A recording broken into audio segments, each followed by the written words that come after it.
Hey guys, it's Scott with Scottie B Cards, and in this video I want to discuss is Topps ripping you off with 2023 Topps Dynasty? Let's talk about it. 2023 Topps Dynasty was released about 2 months ago, and I gave that time to do some research on the product, how much money you can expect to make back on average when opening a box. And to be completely frank with you, I'm going to show you the results. It is better than other sets. This set has been significantly better for ROI and for the actual cards you're getting back, and it feels like Topps Dynasty is trending in the right direction. Still, with that being said, you are going to lose money. But let me explain everything. I want to give you kind of an insight of what I saw. So I watched 100 boxes open by Leighton Sports Cards and Blez Baseball. I then put those into a Google Doc and I went in and looked at comparable sales with the patches on the cards. I gave it a scale from 1 to 4. 1 being like a bad patch, like really bad. 2 being like a patch you expect out of Dynasty. 3 being a patch that was a really cool patch, and 4 being the coolest patch you can possibly get. And there were a few of those, which I will show you momentarily. And the reason I did that is because the patch on those cards, especially for RPAs, which means rookie patch autographs, so the rookie cards, it can change the value of the cards. So I did that as well. And then after which I went in and looked at sales from those specific players and from the past.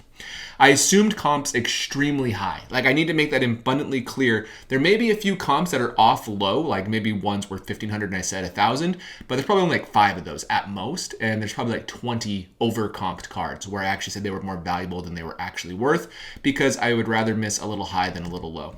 I tallied up the total of each box, put them in descending order of value, so we got an idea of where you're going to break even. So what do you get in a box of 2023 Topps Dynasty? You get one card. One card for, it was released $900, now it's like $1,500 on the secondary market. All cards numbered to 10 or fewer, which sounds great, but there's kind of a workaround Topps does that we'll talk about. And it's going to be 1 patch autograph, 1 dual patch autograph, 1 triple patch autograph, or a cut autograph. We had a 1-of-1 cut autograph in this specific sample size, and it was Bill Buckner. So it wasn't very cool. It sold for $100. And so it's one of those things, like, I don't know why that's in there as a cut autograph for Bill Buckner, but it was. But regardless, it's going to be usually a patch autograph of a singular player numbered to 10 or less. So I want to talk about statistical significance and looking actually at the sample size I did this on. What you're going to be seeing is 100 is a number I landed on because it's usually the lowest you can go with having a decent enough sample size to know if it's actually accurate. With that being said, I did the math and there are 9,000 total boxes of Topps Dynasty made. It's going to be off a little bit, but I basically tallied up everything on a checklist because all cards are stated, numbered to 10 or less. And so about 9,000 boxes, about 1,800 cases, and that's about 1% of what I watched of the total print run, and about $8 million if each box sold for $8.99. It didn't, but if they did, that's what Topps made, and I assume about half of that is going to be, actual profit for Topps. With that being said, so we can see that the actual size of population is over 5,000, and so there's about a 10% margin of error. So I could be 10% off or so, maybe a little bit more, 10 to 15%, but still pretty close. So let's dive into this. This is a good case. This is one specific case. And in this case, there was an Adley Rutschman 1-of-1 RPA, which sounds really cool, and it is really cool, don't get me wrong, but he has 9 base cards. So he has 9 different 1-of-1 RPAs, and you'll see momentarily, actually I can just show you, we saw 3 of the RPAs pulled of Adley Rutschman, the 1-of-1s, for 3 different base cards. So that's one negative about Dynasty, is they basically can just say they're all numbered to 10, but then just change the photo of Adley and consider it a completely different card. And so there's multiple 1-of-1s for that reason. But we also, in this one box, saw this Mike Trout WBC card, which is one of the coolest things Topps does in Dynasty, in my opinion. They get the game-used WBC cards, have them hard-signed. They look great. They're cool cards. You also got this really cool Prince Fielder. This is the postseason patch from one of his uniforms. This Trey Turner card's not only worth probably like $150 to $200. Pretty brutal if you pay $900 for one individual box. And this Yoshida actually sells pretty well, but it is just a out of 10 RPA. It's not numbered, else it would have said the parallel.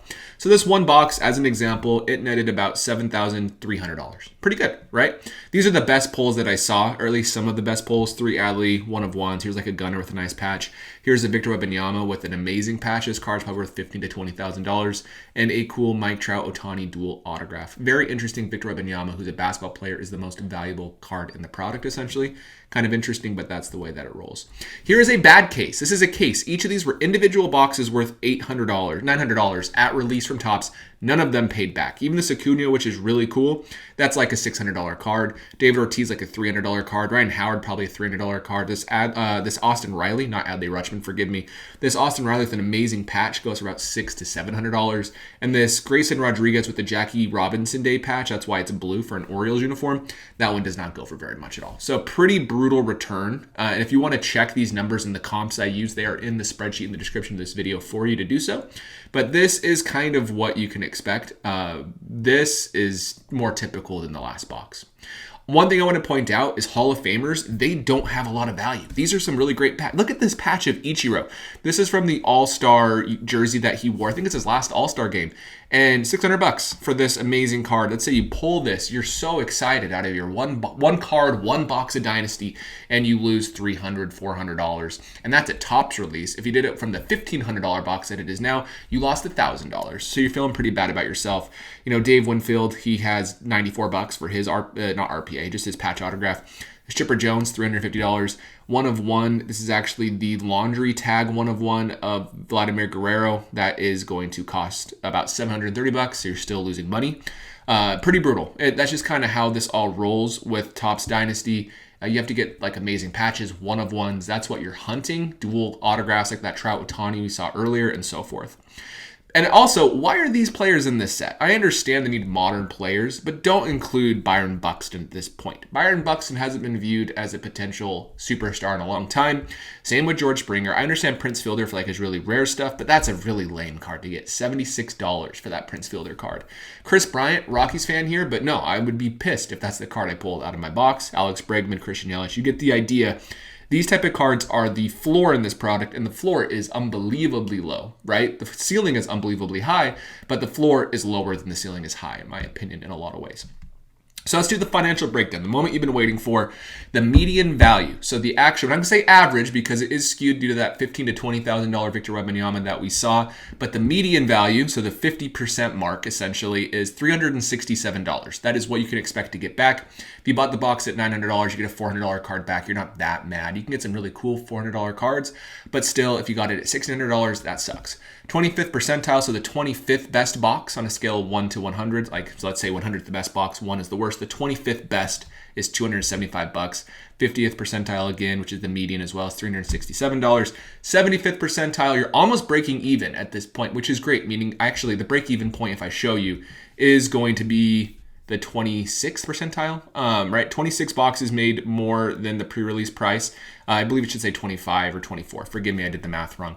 But 24 made more than the pre-release price of the box of $899, so $900 or more, and only 5 made it at the current market price of this. About 5% can make it back from the price it is right now. So 5 out of 100, you can actually get enough card back to pay it off. And before that, it was 24 out of 100, which is pretty good. So the break-even percentile was the 76th percentile for the original MSRP. Break-even was 90th percentile for the current price. Here is the Dynasty increase in price the last few years. So we can see Dynasty in 2020 was $375. At that price, that product was a no-brainer. Really excellent product. It really doesn't get much better than that. Dynasty since then has really become what people view as the most high-end top set. And I think that's fair. There's Definitive, there's Diamond Icons, there's Transcendent. There's all these different things. People are trending towards Dynasty because it's really the one set where the patch autographs are sought after consistently, especially for rookies. So we've seen a very large jump in price the last few years. You have to imagine that's just because the card market is still strong right now. A friend of mine, I don't want to say who, but a friend of mine, he actually sells boxes of cards. He said it's higher now than it's ever been for him. So it's not that we're trending down. Yes, it's not as hot price-wise for individual singles as it was during the whole boom that we had back in 2020, but we're still having a lot of demand, and breakers are making this even more so because they will actually price out teams or players for a large amount of these boxes where it's easier for the average person to buy in versus spending $400. So pretty brutal to see that price increase, but we are at $899 a box.